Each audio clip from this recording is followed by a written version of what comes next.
बारिश वाली रातें कहानियों के लिए ही तो बनी होती हैं।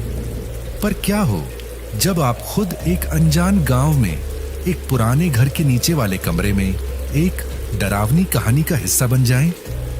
राजपुर में मेरी कहानी की तलाश कुछ ऐसे ही अंजाम पर पहुंची। शाम का समय था। मैं नए गांव राजपुर में अकेला ही घूमने निकल पड़ा। आसमान में काले बादल छाए हुए थे, मतलब बारिश कभी भी हो सकती थी। ज्यादा दूर जाना ठीक नहीं था। वैसे भी शहर की गर्मी के मुकाबले यहाँ गांव में काफी सुकून था। खुली हवा, हरियाली, मन खुश हो गया। ऐसा माहौल शहर के बंद कमरों से तो बहुत बेहतर है। थोड़ी दूर चलने पर एक चाय की दुकान दिखी। कुछ लोग वहां बैठकर बातें कर रहे थे। मैं भी वहीं बैठ गया। नया चेहरा देखकर सब मुझे ही देख रहे थे। मैंने अपना परिचय दिया कि मैं रिया का दोस्त हूं, उसकी शादी में आया हूं। ये सुनते ही एक बुजुर्ग ने कहा, अरे रिया के दोस्त हो, बैठो बैठो। है मोहन, बाबू को बढ़िया चाय पिलाओ। और कुछ लोगे? नहीं, बस चाय काफी है। यहाँ के लोग सच में बड़े मिलनसार हैं। तभी जोर से बादल गरजे और मूसलाधार बारिश शुरू हो गई। हाँ, लो भाई, बारिश भी शुरू हो गई। अब मैं घर कैसे जाऊंगा? फिक्र मत करो बाबू, अगर बारिश ना रुके तो हम छोड़ आएंगे रिया के घर तक। काका, ऐसी बारिश में कोई भूत की कहानी सुनाओ ना। हाँ बेटा, बारिश में भूत की कहानी का मजा ही कुछ और है। बुजुर्ग ने कहा, सुनो फिर। तुम जानते हो मेरा नाम कविराज है।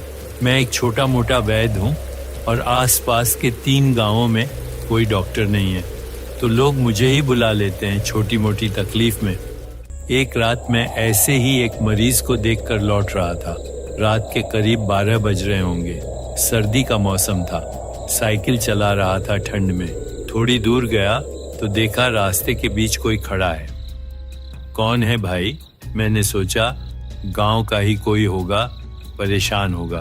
तभी आवाज आई, कविराज जी, मैं भूत हूँ। मैं चौंक गया। क्या भूत? तुम यहाँ क्या कर रहे हो? बस आपसे यही कहना था कि कल सुबह आप मेरे घर आ सकते हैं क्या? कविराज जी, मैं बहुत तकलीफ में हूँ। खांसी रुक ही नहीं रही है। मैंने सोचा बेचारा अकेला है। तुम्हारे परिवार में कोई नहीं है? तुम अकेले रहते हो? चलो ठीक है, आ जाऊंगा, मैंने कहा। और एक और दिक्कत है कविराज जी। क्या दिक्कत? और जैसे ही उसने कहा देखिए, उसका सारा सिर लटक गया और गले से खून बहने लगा। मैं इतना डर गया कि तेजी से साइकिल भगाकर घर आ गया। अगले दिन कुछ गांव वालों को साथ लेकर उसके घर गया तो देखा वो मरा पड़ा था। शरीर सूज चुका था। फिर हमने उसका अंतिम संस्कार किया। बहुत अजीब था ये तो। कहानी सुनकर मैं थोड़ा सहम गया। कुछ देर बाद बारिश रुकी। शाम हो चली थी। मैंने कहा, अच्छा ठीक है, अब मैं चलता हूँ। बारिश भी कम हो गई है। ये लो बाबू, मेरा छाता ले जाओ, अभी बारिश का भरोसा नहीं है। बुजुर्ग ने प्यार से कहा। मैं उनका शुक्रिया अदा करके छाता लेकर रिया के घर की तरफ चल पड़ा। मैं यहाँ राजपुर क्यों आया था? असल में मैं एक लेखक हूँ और कुछ दिनों से लिखने के लिए कोई अच्छा प्लॉट नहीं मिल रहा था। तभी मेरी कॉलेज की दोस्त रिया का शादी का कार्ड मिला। उसने मुझे अपने गांव राजपुर बुलाया था। मैंने सोचा चलो गांव हो आऊंगा, शायद कोई नई कहानी मिल जाए।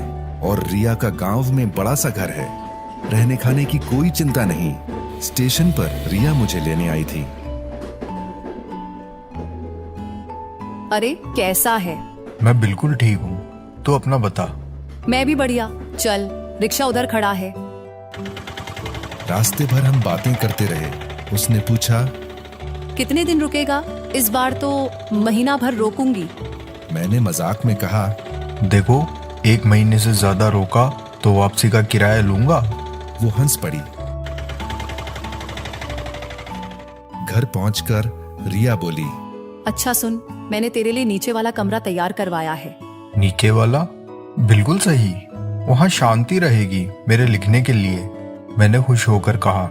लेकिन रिया थोड़ी हिचकिचाई। सुनना, नीचे वाले कमरे में। क्या हुआ, कोई समस्या है? मैंने पूछ ही लिया। समस्या नहीं, मतलब वहां कोई रहता नहीं है ना, तो तू अकेला कैसे रहेगा? उसने टालना चाहा। अरे मैं लेखक हूँ, अकेला रहना तो पसंद है मुझे। तू एक काम कर, नीचे का ही सेट करवा दे। मैंने थोड़ी जिद की। चल ठीक है, जैसा तू कहे, पर एक बात, रात को अगर कुछ जरूरी पड़े तो ऊपर आकर मुझे बुला लेना। कोने वाले कमरे की तरफ मत जाना, ठीक है? ठीक है बाबा, नहीं जाऊंगा उस तरफ। मैंने कह तो दिया, पर मुझे थोड़ा अजीब लगा। मैंने नीचे जाकर कमरा देखा, छोटा सा था, ठीक ठाक सजा हुआ, सामान रखा और फ्रेश हुआ। दोपहर के खाने के बाद मैं सो गया।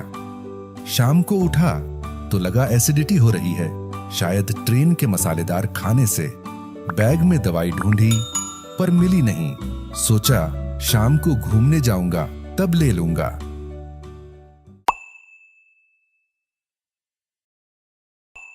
जब मैं चाय की दुकान से छाता लेकर लौटा तो रिया घर के बाहर ही मिल गई। कहाँ रह गया था? मैं चिंता कर रही थी। शादी का घर है, सब अपने काम में लगे हैं। अरे वो चाय की दुकान पर ही रुक गया था, बारिश की वजह से। बात करते करते हम अंदर आ गए। रिया ने मुझे एक लालटेन दी।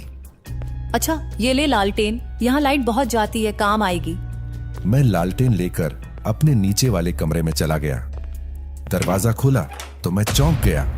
मेरा सारा सामान, कपड़े, किताबें बैग से निकलकर बिस्तर पर और टेबल पर बिल्कुल अजीब तरह से फैला हुआ था।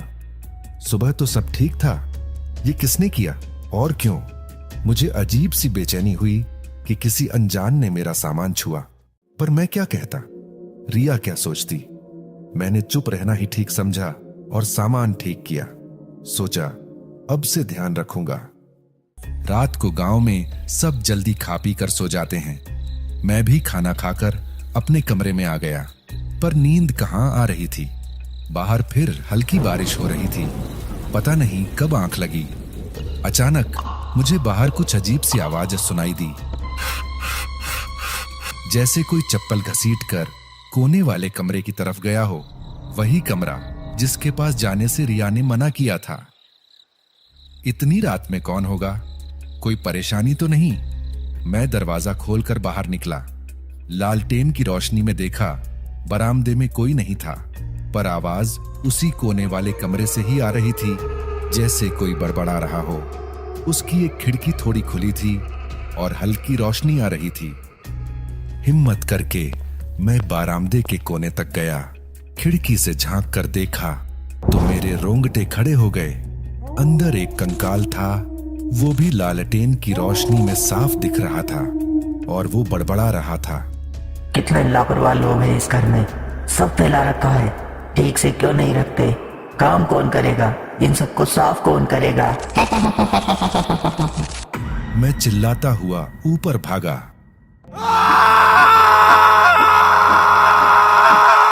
मेरी चीख सुनकर रिया और घर वाले बाहर आ गए।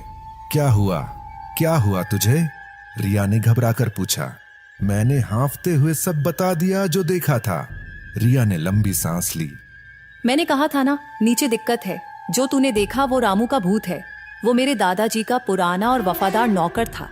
हमेशा नीचे इसी कोने वाले कमरे में रहता था और घर की सफाई, चीजों को सही जगह रखने का काम उसी का था।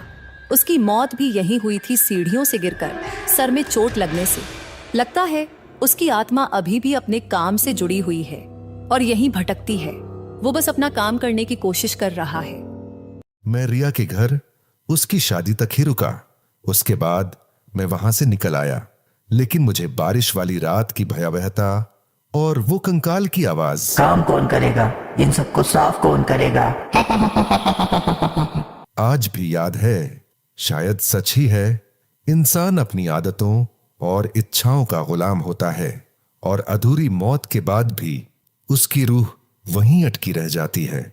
वो कहानी जो मुझे चाहिए थी वो मुझे मिल तो गई, पर ऐसी ये मैंने सोचा नहीं था।